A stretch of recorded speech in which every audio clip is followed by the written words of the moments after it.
ये कहानी ब्रेन नाम की एक लड़की की है जो अपने घर में बिल्कुल अकेली रहती थी। इसका घर टाउन से बाहर होता है। ब्रेन की मॉम की मौत के बाद इसका इस दुनिया में कोई भी नहीं था, तो इसलिए ये अकेले ही रहा करती थी। उसकी मॉम का एक सपना था टाउन का मॉडल बनाने का, जो कि ब्रेन अब उसे पूरा करना चाहती थी। उसने अपने टाउन का पूरा मॉडल तैयार किया था, जिसे ये वक्त के साथ साथ ठीक भी करती रहती और कुछ तब्दीलियां भी। ब्रेन अपना गुजारा करने के लिए कपड़े सिया करती थी। एक दिन जब कपड़े सीने के बाद उन्हें देने जा रही थी, तो उसे अपने घर के बाहर अजीब सा दायरा बना हुआ दिखाई देता है, जिसे वो पानी से मिटाने की कोशिश भी करती है, मगर नहीं कर पाती। अब खैर वो गाड़ी चलाकर टाउन की तरफ निकल जाती है। रास्ते में उसे एक लड़का मिलता है जिसे वो पसंद किया करती थी, मगर जब वो गाड़ी रोककर उसकी तरफ देखती है, वो लड़का वहाँ से चला गया था। यहाँ पर हमें पता चलता है कि टाउन के लोग ब्रेन को बिल्कुल भी पसंद नहीं करते थे, इसलिए उसका घर टाउन से बाहर था। आखिर ऐसी क्या वजह थी जिसका पता हमें आगे जाकर चलेगा। ब्रेन भी यहाँ पर आना तो नहीं चाहती थी, मगर टाउन में आना उसकी मजबूरी थी, क्योंकि यहाँ के कब्रिस्तान में उसकी मॉम दफन थी, इसलिए हर बार वो अपनी मॉम की कब्र पर लाजमी जाती। तभी जब ये उधर जाती है तो उधर भी बहुत से लोग थे। ब्रेन जब उन्हें हाय बोलती है तो कोई भी बेचारी का जवाब नहीं देता, सभी उसे इग्नोर कर रहे थे, मतलब कोई भी उस पर तवज्जो नहीं देता। अब रास्ते में जाते हुए इसे अपनी बचपन की दोस्त मॉड के मॉम डैड दिखाई देते हैं, जिन्हें देखकर ये छुप जाती है। यहाँ पर ये बात तो साफ थी, इसका टाउन में आना बिल्कुल मना था। ब्रेन खुद अकेली नहीं रहना चाहती थी, बल्कि ये उसकी मजबूरी थी। अब वो घर आकर अपनी बचपन की दोस्त मॉड को खत लिखती है। तभी उसके घर पोस्टमैन डाक के आता है, जो एक बॉक्स देने आया था, जिसमें एक छोटा सा स्कूल था जो इसने अपने टाउन के मॉडल के लिए मंगवाया था। वो स्कूल को अपने मॉडल में रखकर बहुत खुश होती है। इसी तरह हंसते खेलते वो अपने खत को भी पूरा करती है, जो कि मॉड को लिख रही थी वो, जिसमें अब ये लिखती है, मॉड मैं जानती हूँ मैं खुद को कभी भी माफ नहीं कर पाऊंगी और मैं तुम्हें हर वक्त याद करती हूँ। इसके घर में मॉड की तस्वीरें भी थी जो सिर्फ उसके बचपन की थी। क्या मॉड कहीं पर चली गई थी? आखिर मॉड का राज क्या था? अब इन सब बातों के बारे में हमें आगे जाकर पता चलेगा। एक रात ब्रेन जब सो रही होती है तभी अचानक से उसके घर की सारी लाइट्स जल जाती हैं, मगर ब्रेन अब भी सो रही थी। कुछ देर के बाद सारी लाइट्स बंद भी हो गई थी। तभी बाहर से किसी चीज के गिरने की आवाज आती है, जिसकी आवाज सुनकर ब्रेन जाग गई थी। वो आवाज दरअसल बाहर से डस्टबिन गिरने की थी। जब ब्रेन उसे ठीक करने के लिए जाने के लिए लाइट चलाती है तो ये क्या, उसके घर की कोई भी लाइट नहीं जलती। जब वो नीचे आती है तो देखती है उसके घर का दरवाजा खुला था और उसके घर में एक अजीब सा क्रिएचर घूम रहा था। ब्रेन जब गौर करती है तो उसे पता चलता है कि वो कोई क्रिएचर नहीं बल्कि एलियन था। उसने भी ब्रेन को देख लिया था, इसलिए अब उसका पीछा करता ऊपर की तरफ आ जाता है। ब्रेन जल्दी से भागकर अपने कमरे में बेड के साइड पर छुप गई थी। वो एलियन जब ब्रेन के कमरे में पहुंचता है तो वो बेड के नीचे जाकर छुप जाती है। उसने करीब से उस एलियन के पाँव देखे थे जो बहुत ही अजीब थे। फिर जब उस एलियन को कोई नहीं मिलता वो खिड़की से बाहर निकल जाता है। अब ब्रेन जल्दी से खिड़की को बंद करती है। तभी उसे महसूस होता है कि जैसे वो एलियन उसकी छत पर चल रहा हो, इसलिए वो जल्दी से नीचे जाकर अपने दरवाजे को भी बंद कर लेती है। तभी उसके घर की सारी लाइट्स जलने बुझने लगती हैं। जितनी भी इलेक्ट्रॉनिक डिवाइसेस थी वो भी खुद ब खुद चल रही थी। ये सब देखकर ब्रेन पुलिस को कॉल करती है, मगर उसका फोन भी काम नहीं कर रहा था। फोन की भी वही हालत थी जो उसके फ्रिज की थी। दरअसल सब चीजों को वो एलियन ही कंट्रोल कर रहा था। ब्रेन डरकर कोने में जाकर बैठ जाती है। तभी उसके करीब वो एलियन आता है। यहाँ पर ब्रेन ने एलियन के चेहरे को गौर से देखा था, जिसे देखकर वो डर जाती है और उस एलियन को धक्का देकर अपने कमरे की तरफ भागती है। तभी एकदम से घर के दरवाजे में धमाका होता है, जो ब्रेन को आकर लगा था। ये सब कुछ भी एलियन नहीं किया था, वो बिना हाथ लगाए उसके घर की हर चीज को कंट्रोल कर रहा था। अब जब ब्रेन टाउन के मॉडल की तरफ जा रही थी तो एलियन उस टेबल को भी गिरा देता है। तभी ब्रेन के हाथ में टेबल की टूटी हुई लकड़ी आती है। यहाँ पर एलियन जब ब्रेन को पकड़ने की कोशिश कर रहा था तो ब्रेन उस लकड़ी के टुकड़े को एलियन के सर में मार देती है, जिससे उस एलियन की वहीं पर मौत हो गई थी। ये देखकर ब्रेन बहुत ज्यादा डर जाती है और सारी रात उस एलियन की लाश के आगे बैठकर गुजार देती है। जब सुबह होती है तो ब्रेन एलियन की लाश पर चादर ढकती है और पुलिस को भी कॉल करती है, मगर उसका फोन डेड था। फोन के साथ साथ घर की सारी इलेक्ट्रॉनिक डिवाइसेस भी खराब हो चुकी थी। इसका मतलब ये सब उस एलियन के मरने की वजह से हुआ था, क्योंकि सब कुछ वो कंट्रोल कर रहा था। ये देखकर ब्रेन अब यहाँ से जाने लगती है, मगर उसकी गाड़ी भी डेड थी। अब वो सोचती है कि उसे क्या करना चाहिए। तभी उसकी नजर अपने सर पर जाती है जहाँ से खून बह रहा था। अब वो जल्दी से नहाने जाती है और तैयार होकर अपने अंदर आने वाले रास्ते के आगे एक सोफा लगाकर बंद कर देती है। दरअसल कल रात एलियन से लड़ाई के दौरान इसका दरवाजा एलियन ने ब्लास्ट कर दिया था। उसने सोफा तो लगा दिया, मगर इसका कोई फायदा नहीं था। खैर फिर भी अब वो साइकिल लेकर टाउन की तरफ जाती है, जहाँ पर वो पोस्टमैन की वैन को देखती है। उसका भी बुरा हाल था, यहाँ तक कि जिस लड़की को ब्रेन पसंद करती थी उसका घर भी तहस नहस हो चुका था और उसके घर के बाहर बिल्कुल वैसा ही दायरा बना हुआ था जैसा हमने ब्रेन के घर के बाहर कहानी के शुरू में देखा था।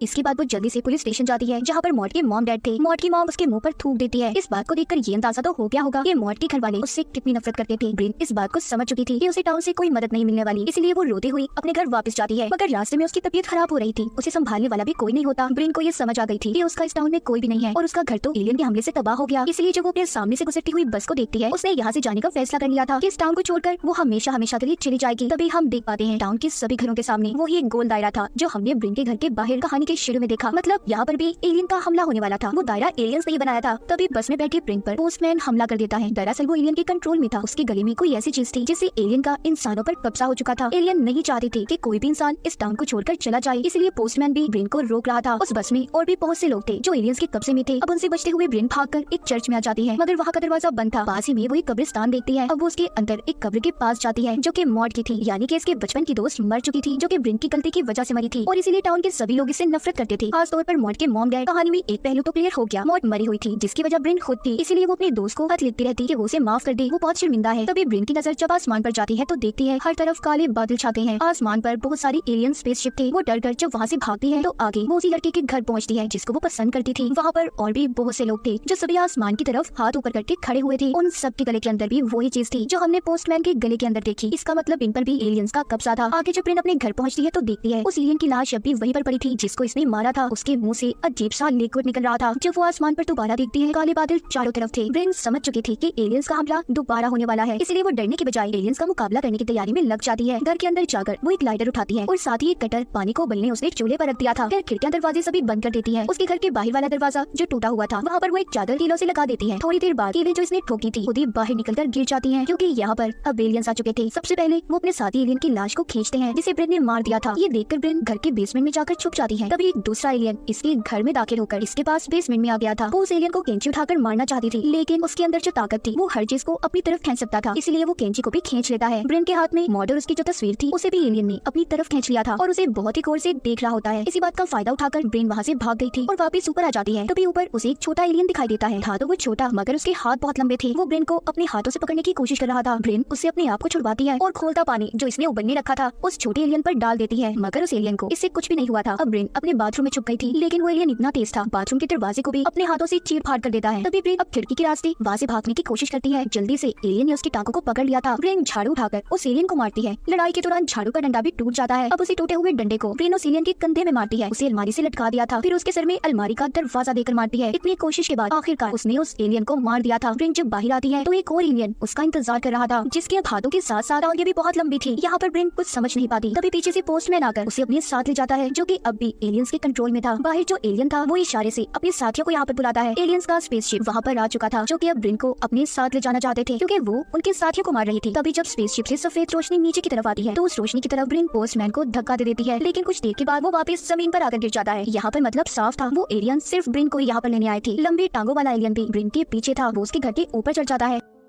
तभी जल्दी से ब्रिन अपनी गाड़ी में जाकर छुप गई थी, लेकिन एलियन वहाँ पर भी आ चुका था। ब्रिन जल्दी से गाड़ी से बाहर आती है और उस एलियन को गाड़ी में ही बंद करके उस पर चलता हुआ लाइटर छोड़ देती है, जिससे गाड़ी में बहुत बड़ा धमाका होता है। वो एलियन भी ब्लास्ट होने की वजह से मर गया था, मगर अब भी एलियंस के स्पेसशिप से निकलने वाली सफेद रोशनी ब्रिन का पीछा कर रही थी। वो भागते हुए अपने घर के अंदर आ जाती है। तभी उसे अंदर एक और एलियन मिलता है जो पहले बेसमेंट में इसके पीछे आया था, जो उसे मारने की बजाय उसकी तस्वीरों को गौर से देख रहा था। तभी पीछे से ब्रिन उस एलियन पर हमला करने का सोचती है, लेकिन एलियन को इस बारे में पता चल चुका था, इसलिए वो ब्रिन पर हमला करके उसे दूर फेंकता है और अब एक लाल रोशनी ब्रिन के घर के अंदर आती है जिसने उसे फ्रीज कर दिया था, यानी कि वो वहाँ पर जम गई थी। अब एलियन उसके पास आता है और अपने मुंह से अजीब सी चीज निकालता है। दरअसल ये एक पैरासाइट की तरह काम करता था। इन एलियंस का ये एक हथियार था जिसको वो उसके मुंह में डाल देता है। इस तरह वो दूसरे लोगों की तरह ब्रेन को भी कंट्रोल कर सकता था। मतलब जितने भी लोग एलियंस के कंट्रोल में थे उन सबके गले में यही पैरासाइट था। तभी ब्रेन जाग जाती है। देखने में ऐसा लग रहा था कि जैसे वो सपने से जागी हो। असल में अब वो पैरासाइट ब्रेन के जिस्म पर हावी हो चुका था। उसके दिमाग को पूरी तरह से उसने अपने कंट्रोल में कर लिया था। ब्रेन को उसने उसके सपनों की दुनिया में फंसा दिया था, जहाँ पर वो अपने टाउन वाली दुनिया और मॉड के साथ जिंदगी गुजारेगी। जब वो अपने सामने मॉड को देखती है तो उससे सॉरी करती है कि वो उसे माफ कर दे। तभी यहाँ पर ब्रेन को ये बात समझ आती है कि ये सिर्फ उसका एक सपना है। असलियत में तो उसकी दोस्त मॉड मर चुकी है, इसीलिए वो अपने हलक में हाथ डालकर उस पैरासाइट को निकाल देती है जो उस एलियन ने उसके गले में डाला था। ऐसा करते ही वो अपनी असल दुनिया में होश में आ गई थी। अब जैसे ही वो उस पैरासाइट को जमीन पर गिराती है उस पर ऊपर से ऑरेंज लाइट पड़ती है, जिससे उस पैरासाइट को एक नया जिस्म मिल रहा था जो कि ब्रेन का था। आसमान पर एलियंस के बहुत से स्पेसशिप थे, हर कोई अपना काम कर रहा था। यहाँ पर हमें उन स्पेसशिप से निकलने वाली रोशनी के बारे में पता चलता है। सफेद रोशनी इंसानों को ऊपर खींचने के लिए थी, लाल फ्रीज करने के लिए, जबकि ऑरेंज एक नया जिस्म बनाने के लिए थी। अब जो उस पैरासाइट से एलियन ब्रेन बनी थी वो असल ब्रेन पर चाकू से हमला कर देती है, जिससे वो नीचे गिर जाती है और तभी सफेद रोशनी उसे ऊपर स्पेसशिप में ले गई थी जहाँ पर ढेर सारे एलियंस थे। वो उसके दिमाग पर उंगली रखकर उसकी यादों को जानना चाहते थे। इससे हमें भी यहाँ पर पता चलता है कि उसके साथ उसकी पुरानी जिंदगी में क्या हुआ था, सारा टाउन उससे नफरत क्यों करता था और उसकी दोस्त आखिर मरी कैसे थी। तो असल में हुआ कुछ यूं था, बचपन में ब्रेन और मॉड का झगड़ा हो गया। मॉड ब्रेन को धक्का दे देती है, जिसके बदले में ब्रेन ने एक पत्थर उठाकर मॉड को मार दिया और उसकी मौके पर ही मौत हो गई। बड़ी ब्रेन अपने ख्यालों में छोटी ब्रेन को खत लिखने से भी बार बार मना करती थी ताकि उसकी जिंदगी आगे बढ़ पाए, उसे पुरानी यादें याद न आए। सब कुछ जानने के बाद एलियंस ये फैसला करते हैं कि ब्रेन को वो उसकी दुनिया में वापस भेज देंगे। तभी वो उसे दोबारा नीचे फेंक देते हैं। वो वापस आकर अच्छा महसूस कर रही थी, उसने अपनी दुखी यादों को भुला दिया और एलियंस का मुकाबला किया। हम देखते हैं ब्रेन हंसी खुशी अपनी जिंदगी गुजार रही है। सारा टाउन अब उससे अच्छे से बात भी करता है। जिस लड़की को वो पसंद करती थी वो भी उसके साथ अब ठीक हो गया था। वो एक पार्टी में नाच रही होती है, उसके साथ एक लड़की भी थी। ब्रेन की जिंदगी बिल्कुल ऐसी थी जैसी उसने चाही। आसमान पर अब भी एलियन स्पेसशिप घूम रहे थे। ऐसा हो सकता है कि एलियंस का अभी भी पूरे टाउन पर कंट्रोल हो और उन्होंने ब्रेन की यादों को जान जानने के बाद उसके मुताबिक सब कुछ ठीक कर दिया, क्योंकि ब्रिन ही इकलौती थी जिसने उन एलियंस का मुकाबला किया था। तो यहाँ पर फिल्म के नाम के मुताबिक कहानी भी क्लियर हो जाती है, no one will save you. यहाँ पर तुम्हें कोई नहीं बचाएगा, तुम्हें अपनी मदद खुद करनी है। ब्रिन को किसी ने भी नहीं बचाया था, टाउन के किसी इंसान ने उसकी मदद नहीं की, तभी मुसीबतों का उसने खुद मुकाबला किया। और इसी के साथ इस फिल्म की कहानी भी यहीं पर खत्म हो जाती है।